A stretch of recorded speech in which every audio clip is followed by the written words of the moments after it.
Hey guys, this is Scott Horne, and we're going to take a minute and just talk about how do you deal with competition. So, if you find the video helpful, take a minute and like it.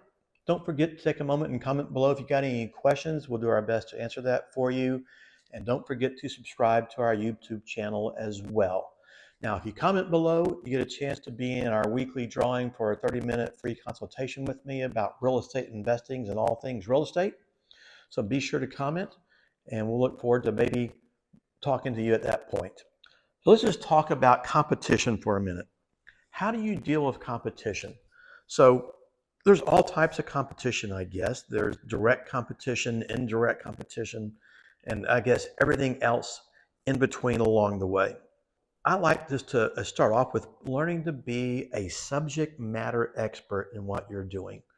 If you're going to be a wholesaler, know exactly what wholesaling is, how it works, why it works, know who your seller is, who your buyer is, and all the things in between, and learn to be better than everybody else out there. If you're going to be a fix and flipper, same thing. Know how to run your numbers right, how to talk to those sellers, have your contractors ready to go, your back end strategies, and be ready to handle those kind of things.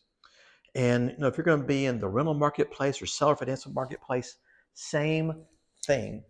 Become a subject matter expert and become very knowledgeable in the business. Now, you don't have to get there overnight, but work on getting there. Become a student of your industry and what you're doing out along the way. Another thing is learn how to focus. You know, you don't have to do everything all at once because you would become the jack of all trades, but obviously the master in none of those cases. So try to find one or two main strategies that work for you and stick to it. Find out what works best. And one of the things I have learned is as you navigate all of the various things that we can do in our real estate investment industry, whether it's being the realtor, the wholesaler, the fix and flipper, the landlord, the owner finance note holder, the note buyer, note seller, whatever it might be, become that subject matter expert. Focus on those strategies and be better at it than anybody else out there. And again, it takes time, I know, to go through and do all those kind of things. Just realize you cannot compete with the world. There's other guys who are trying to do the exact same thing you're doing out there. So hone your focus, stay in your lane, and I like to talk about staying vertically integrated. I learned long ago I am not smart enough to be a used car salesman, a real estate guy, a lawyer, a this, a that, a that. And you can't do everything awesome if you're in different genres. I keep my focus very narrowed in what I do, and it's all leveled along the way. So I know exactly what I'm doing, and it's all in that same space. I call it keeping myself an idiot proofing it because I don't have to be thinking about 4711 things. I'm thinking all the same thing all the same time. Yeah, there's various parts of that, but they all blend together. It makes it easy out there along the way.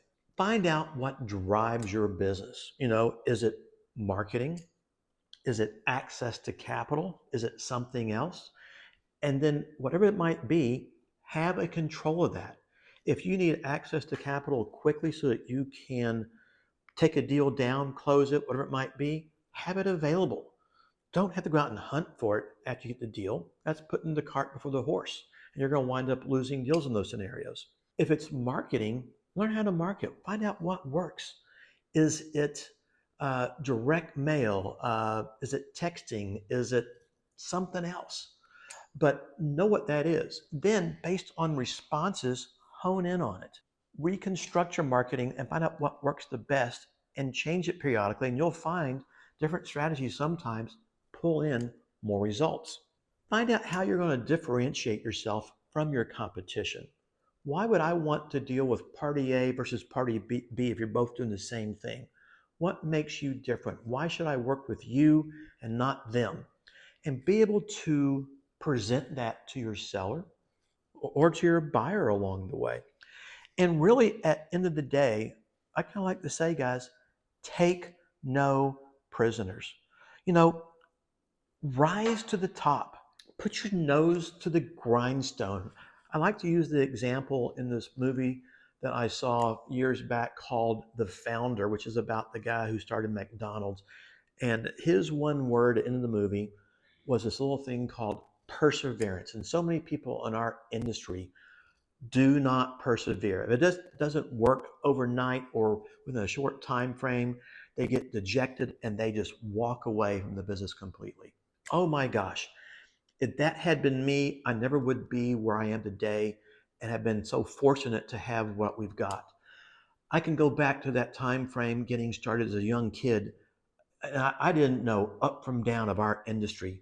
I didn't know what a financial statement was, how to put one together. I couldn't just go on a line to a computer and figure it out. I had to go talk to people about this stuff.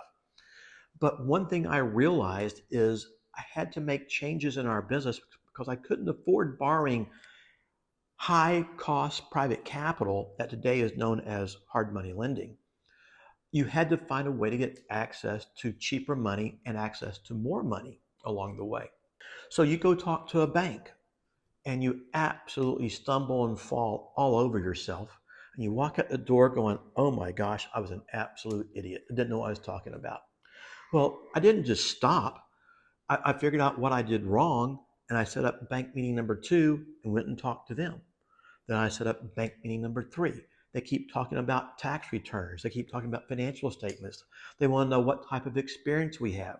Okay, well, each time I put together something different. So when I walked in, I had different things with me based upon what I'd learned before.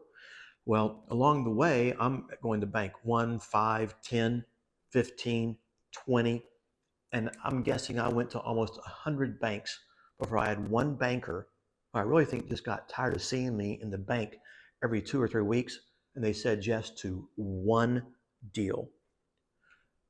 Awesome. We did whatever it took. We did it. We made it work. We paid it off. Then they agreed to do 2 deals.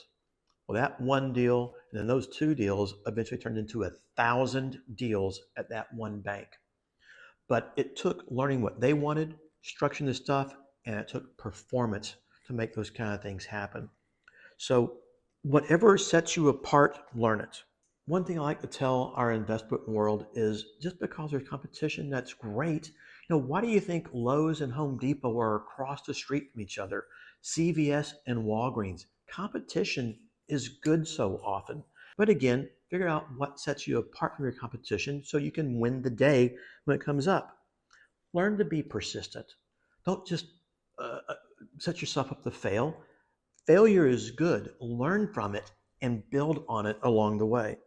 Be diligent in what you do.